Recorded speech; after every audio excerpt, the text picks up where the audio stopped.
Bonjour à tous, on se retrouve pour une nouvelle vidéo. Pour ceux qui arrivent ici pour la première fois, je me présente, je m'appelle Sabrina, je suis une RH passionnée et sur cette chaîne, je vous dévoile tout ce que je sais du monde du recrutement. Et pour cette vidéo, j'ai choisi un thème qui me tient particulièrement à cœur parce que je pense qu'il y a beaucoup de personnes qui vont avoir l'utilité des conseils que je vais partager. Donc je vais vous donner 5 astuces pour réussir à bien négocier son salaire quand on est nouvel arrivant au Canada. Je suis moi-même passée par là, donc je vais également vous partager ma petite expérience. Écoutez bien. Mais juste avant d'avoir mes petits conseils gratuits sur YouTube, justement, moi je vous donne des conseils gratuits, donc en retour, vous pouvez vous abonner également à la chaîne, c'est gratuit, ça me donne de la force, ça fait plaisir, puis ça va m'aider aussi à augmenter ma visibilité pour que ces conseils soient bénéfiques pour le plus de monde possible. Donc hop hop hop, clique juste en dessous, abonne-toi à la chaîne et abonne-toi également à ma page Instagram pour participer aux prochaines vidéos. Donc c'est parti pour mes 5 astuces pour réussir à bien négocier son premier salaire quand on est nouvel arrivant au Canada. Et déjà, dans un premier temps, je voulais vous dire bravo si vous avez ce projet ou si vous l'avez déjà réussi, si vous avez déjà mis le pied au Canada. Bravo d'avoir réussi à quitter votre terre natale, vous pouvez être fiers de vous. Et c'est vrai que c'est pas toujours facile de trouver son premier emploi et encore moins de négocier son premier salaire. On peut être confronté à beaucoup d'entreprises ou de RH qui vont essayer un petit peu de dévaloriser votre parcours sous prétexte que vous n'avez pas l'expérience canadienne. Mais moi, je vais vous dire comment faire justement pour dépasser cette barrière. Donc premier conseil pour réussir à mettre en avant votre expertise, là on va plutôt parler de vos diplômes. Moi je vous conseille fortement de faire l'évaluation comparative des études. Je vous mets le site là, le lien juste ici. Vous pouvez aller trouver toutes les informations sur internet sur le site du gouvernement québécois qui explique vraiment toute la démarche pour réussir à obtenir l'évaluation comparative de vos études. Donc qu'est-ce que c'est? C'est un document finalement qui va valider votre niveau d'études ici au Québec pour donner un peu une traduction finalement de votre diplôme. Parce que quand vous avez étudié à l'étranger, peu importe le pays, des fois les appellations de diplôme sont très différentes d'ici au Canada ou au Québec et le recruteur peut tout simplement juste ne pas comprendre en fait si votre diplôme c'est premier cycle, deuxième cycle, troisième cycle, est-ce que vous êtes arrêté au niveau lycée, collège, voilà, donc vraiment ça va vous permettre d'appuyer et de statuer votre niveau d'études ici au Québec. Donc faire l'évaluation, c'est une démarche que je vous conseille de faire le plus rapidement possible parce que c'est quand même assez long, ça peut prendre jusqu'à 3 mois de délai et je pense que vous recevez tous les documents par la poste, donc c'est pour ça que c'est quand même assez long, c'est pas quelque chose que vous allez juste faire en ligne, donc le faire le plus tôt possible et c'est une démarche, je pense, quand même, il y a un petit budget à prévoir, mais c'est pas très coûteux. Dans mes souvenirs, je pense que c'est moins de 100 $ par diplôme, quelque chose comme ça. En tout cas, c'est abordable. Ça a un coût, c'est vrai, mais honnêtement, ça va être vite rentabilisé quand justement vous allez pouvoir négocier votre salaire. Je vous assure que ici, j'ai travaillé avec beaucoup de recruteurs qui ne viennent pas de l'étranger comme moi, parce que moi, je suis une recruteur, je viens de l'étranger. Il y a peut-être certains diplômes, par exemple, quand je recrute des Français, moi, je les comprends parce que j'ai étudié en France aussi. Mais ma collègue qui était recruteur, qui a jamais travaillé en France, elle avait absolument aucune idée de c'était quoi les diplômes du candidat français. Donc c'est pas qu'elle voulait le discriminer, mais c'est juste que voilà, c'était compliqué de valider un petit peu le niveau d'études si elle ne comprend pas c'est quoi les diplômes. Donc vraiment, je vous le conseille, faites l'évaluation comparative des études, ça va vraiment faire toute la différence sur l'étude de votre profil. Ensuite, deuxième astuce pour réussir justement votre négociation de salaire ici au Canada, donc vraiment valoriser le plus possible votre expérience lors de l'entrevue.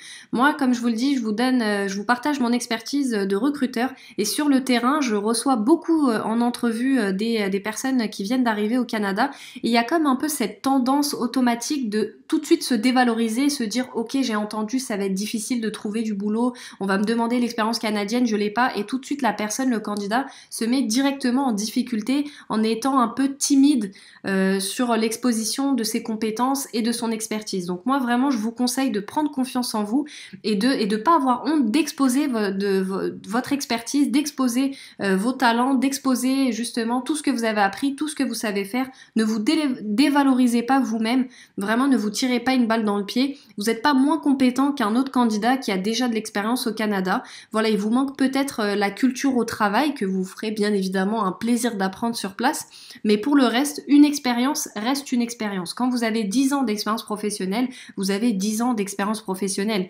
Voilà, si vous avez 5 ans, c'est 5 ans, voilà, ça peut être différent pour la culture au travail, comme je le disais, mais ça c'est juste un petit temps d'adaptation, honnêtement, que vous allez prendre le pied rapidement, vous allez facilement vous adapter, vous allez voir, les Québécois sont quand même très ouverts et vont vous accueillir avec plaisir dans l'entreprise pour vous aider à vous adapter. Moi, j'ai pas eu de problème à ce niveau-là. J'ai fait plusieurs entreprises ici et honnêtement, ça s'est toujours très bien passé pour m'adapter ici avec la culture au travail au Québec.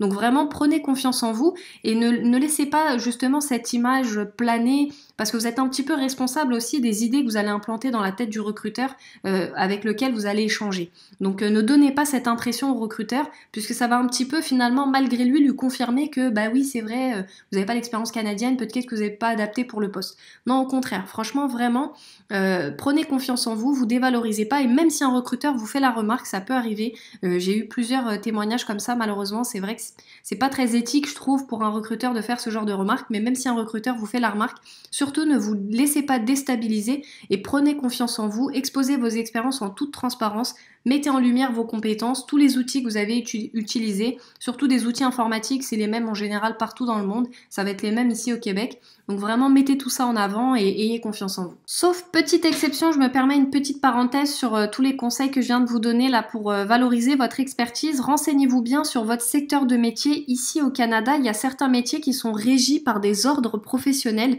Donc vraiment, renseignez-vous. Et là, malheureusement, c'est pas du tout dans les mains du recruteur. C'est pas lui qui va décider. C'est les lois comme ça qui sont faites par le gouvernement. Donc si il faut impérativement faire partie d'un ordre pour exercer votre métier, malheureusement ça va pas du tout être de la discrimination, c'est juste que c'est comme ça, c'est la règle, et même les Québécois, les travailleurs canadiens doivent aussi faire partie de l'ordre. Donc juste renseignez-vous, il y a certains types de métiers, que ça soit, je le sais, dans plusieurs postes en ingénierie, dans la médecine, voilà, il y a quelques métiers comme ça vraiment bien spécifiques où il faut faire partie d'un ordre. Je vous invite à vous renseigner à ce niveau-là, puis des fois il peut y avoir des programmes d'équivalence pour que votre diplôme soit reconnu également tout de suite à votre arrivée. Ensuite, on enchaîne avec la troisième astuce que je peux vous donner. Donc ici, au Canada, on aime bien effectuer des références professionnelles. En tout cas, je ne sais pas d'où vous venez, mais moi je viens de France et c'est vrai que c'est plus rare. Hein. On le fait moins souvent, ça arrive, mais beaucoup moins souvent qu'ici. Ici, c'est très répandu de faire des enquêtes professionnelles. Donc si vous avez la possibilité de récupérer les numéros de téléphone de vos anciens superviseurs, c'est parfait. Et si c'est compliqué, des fois ça peut arriver que pour certaines entreprises, on n'ont pas forcément avoir l'accès pour appeler à l'étranger, ça peut arriver. Donc pour prévoir justement, si jamais vous tombez sur une entreprise qui va pas être capable d'appeler à l'étranger, prévoyez justement de faire des... excusez-moi, j'ai perdu le mot, des lettres de recommandation. Voilà, donc prévoyez des lettres de recommandation, faites rédiger des lettres de recommandation par vos anciens superviseurs avant de quitter votre pays. Comme ça, vous les ramenez directement papier, puis ça vous donne tout de suite... un petit peu finalement une référence directe, une référence écrite par votre entreprise. Faites-le bien proprement avec signature, tampon, date, sur papier et en tête. Vraiment, il faut que ça soit sérieux et professionnel. Et surtout, ne mentez pas, n'écrivez pas vous-même des lettres. Vraiment, jouez la carte de l'honnêteté, de la transparence. Ça aussi, ça va beaucoup vous aider justement pour appuyer votre expertise, appuyer ce que vous avez déjà fait dans votre pays. Et ça va donner aussi confiance aux recruteurs de dire...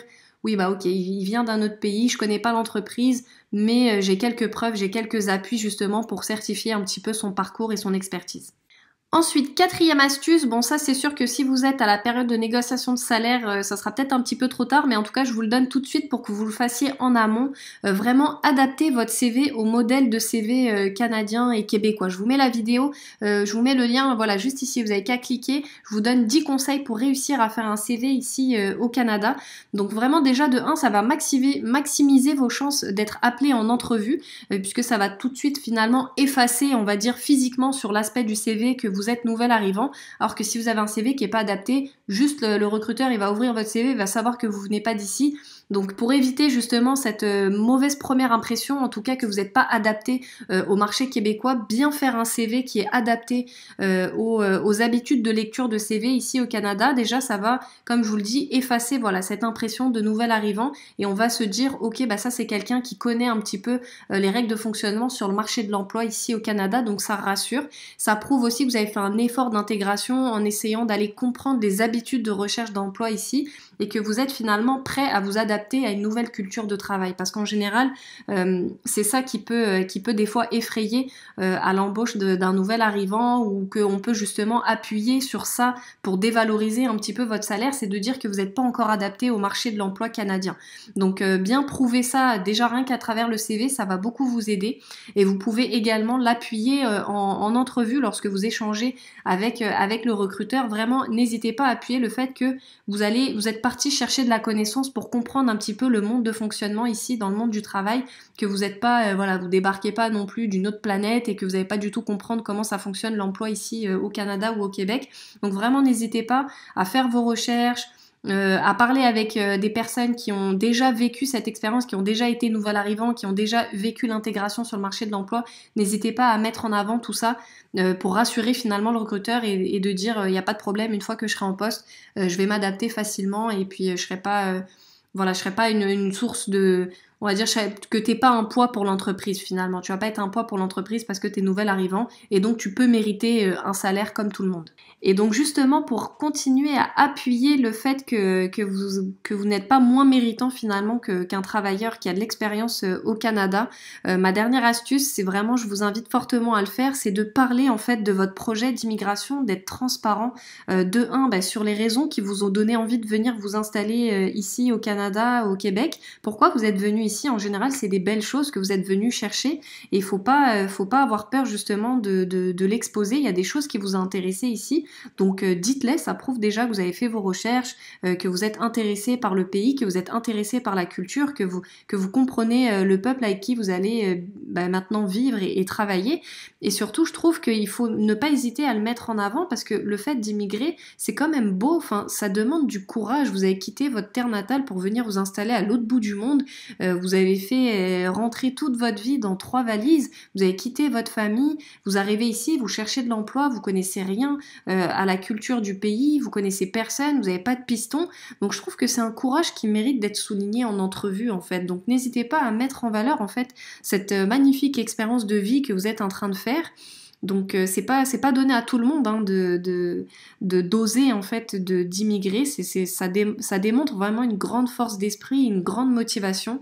Donc être nouvel arrivant, c'est pas quelque chose de honteux, c'est pas quelque chose que vous devez essayer de mettre dans une petite boîte et de pas vous faire remarquer à ce niveau-là. Au contraire, je trouve que vous pouvez être fier de vous et vous pouvez justement retranscrire cette fierté et ce courage que vous avez eu en entrevue pour faire toute la différence. Parce que comme je vous le dis, vraiment, je fais passer beaucoup d'entrevues avec des nouveaux arrivants et il y a trop cette notion, le nouvel arrivant en fait, des fois, et j'ai été moi-même dans cette situation, je vais vous partager mon expérience juste après en deuxième partie, mais j'ai été dans cette situation où on a un petit peu peur, on a un peu honte, on veut se mettre dans une petite boîte, on n'ose pas, on se dit bon vas-y je viens d'arriver, je prends le pain qu'on me donne sur la table puis je fais pas trop de bruit. Mais non, au contraire, je trouve que on a des choses à apporter en tant que nouvel arrivant. Ça veut pas dire on n'est pas meilleur que les travailleurs canadiens, mais les travailleurs canadiens sont pas meilleurs que nous non plus. Je trouve que voilà, chaque individu, chaque candidat a des choses à apporter à une entreprise et c'est au candidat finalement de savoir comment les mettre en avant lors de l'entrevue. Donc vraiment pas hésiter à parler de ce projet d'immigration que vous avez eu, qu'est-ce qui vous a attiré au Canada et surtout souligner le fait que vraiment vous avez été courageux de tout quitter pour aller vers l'inconnu. Donc voilà, ça c'était mes 5 astuces, en tout cas les premières qui me sont venues en tête pour la vidéo. C'est sûr qu'il y en a possiblement d'autres, il y a forcément d'autres techniques. Je vais faire mes recherches aussi également de mon côté, puis je pourrais peut-être vous recréer une vidéo de manière générale, comment bien négocier son salaire. Là c'est vrai que je l'ai vraiment axé plus vraiment premier emploi de nouvel arrivant, parce que c'est vrai que c'est un statut un peu particulier. Puis pour vous partager un petit peu mon expérience, puisque moi aussi, comme je vous l'ai dit, je suis arrivée de France à Montréal en fin 2017 et puis j'ai dû me confronter aussi à la recherche du premier emploi et à négocier le premier salaire, puis malheureusement j'ai pas eu de chance. Je suis tombée sur une première entreprise, quand même une belle entreprise avec un beau défi à la clé, mais malheureusement je suis tombée sur une personne au recrutement qui s'est pas gênée pour profiter du fait que j'étais nouvelle arrivante. Et puis je me suis moi-même mise dans une position où j'ai pas forcément cherché à négocier mon salaire parce que je suis partie avec la mentalité en me disant ok, premier employeur qui me fait confiance, et je vais lui faire confiance aussi et je vais accepter le salaire qu'il me donne naïvement en me disant ok, il va être honnête et puis il va me donner le salaire que je mérite selon mon profil. Et puis ça c'est une grande erreur en fait que j'ai faite, puisque du coup ça m'a fait accepter un salaire qui n'était pas du tout à l'échelle en fait du marché de l'emploi. Et d'ailleurs, oh là, je suis en train de vous parler sur la vidéo, ça me fait penser à une dernière astuce. J'aurais dû la mettre plus tôt dans la vidéo. Donc 6e astuce, je vous donne une 6e astuce en bonus là live. J'ai complètement oublié de vous dire, mais en fait pour avoir une idée en fait du salaire que vous pouvez demander, on a souvent en fait on sait pas combien demander parce qu'on n'a aucune idée du niveau des salaires ici pour son métier. Je vous mets le lien là juste ici. Vous allez sur Nevo. Et en fait, sur nevo.ca, vous allez avoir une idée de l'échelon du salaire moyen dans votre domaine. Donc, si vous êtes recruteur comme moi, par exemple, et ben, vous allez mettre recruteur et puis vous allez voir un petit peu c'est quoi le salaire moyen d'un recruteur, c'est quoi le salaire moyen d'un représentant des ventes, d'un comptable ou peu importe le métier que vous avez. Vous regardez sur le site et ça vous permettra aussi d'appuyer en entrevue que le salaire que vous demandez, il est raisonnable puis il est compris dans la moyenne en fait de ce qui se fait sur le marché actuel au Canada. Donc voilà, petite astuce bonus comme ça pour vous aider. Et puis comme je vous disais, mon partage d'expérience, donc vraiment malheureusement j'ai fait l'erreur de me laisser dévaloriser en entrevue, puis j'aurais pas dû. Et donc je vous déconseille de faire ça vraiment. Appuyez votre expertise, appuyez vos diplômes, venez avec l'évaluation comparative, ça va toujours vous aider. Vraiment, mettez-vous en avant, adaptez votre CV, parlez de votre projet d'immigration, mettez en avant vos compétences et osez demander en fait le salaire que vous méritez. Voilà, osez demander le salaire que vous méritez. Vous n'êtes pas moins compétent qu'un travailleur canadien. Ouf, voilà, c'est fini pour la vidéo. Je parle beaucoup, je me rends compte en ce moment sur ces dernières vidéos. Puis excusez-moi, j'ai un petit toc de langage. Je dis souvent en fait. Quand je me réécoute, je me rends compte que je dis souvent en fait. Je fais des efforts pour pas le répéter trop souvent, mais bon, c'est un toc de langage, excusez-moi. En tout cas, voilà, dites-moi si ce nouveau format de vidéo, comme un peu plus podcast, chit-chat, je parle avec vous, je vous raconte un petit peu ma vie et mes astuces. Si ça vous plaît ou si finalement les premières vidéos vous intéressaient plus ou c'était plus court, plus condensé, comme un petit entre 5 et 7 minutes où je fais juste le tour bref et puis je vous envoie comme ça les astuces ou si vous préférez justement un contenu un peu plus long où je m'étale un peu plus, où je vous donne vraiment plus de contenu pour le détail. Donc n'hésitez pas à me donner votre avis en commentaire. Puis comme je vous disais, vraiment suivez-moi sur Instagram pour participer aux prochaines vidéos. Et puis je partage aussi mes petits voyages. Si vous êtes passionné de la photographie et de voyage, et venez me voir sur Instagram, ça va me faire plaisir parce que je partage beaucoup de photos, j'aime beaucoup la photo. Et en ce moment, je voyage beaucoup au Québec. Donc vous allez pouvoir avoir une idée aussi des paysages à découvrir au Québec. Puis c'est vraiment une très belle région, vous n'allez pas être déçus. Donc on se rejoint sur les réseaux, puis restez connectés bientôt pour une prochaine vidéo sur la pause RH.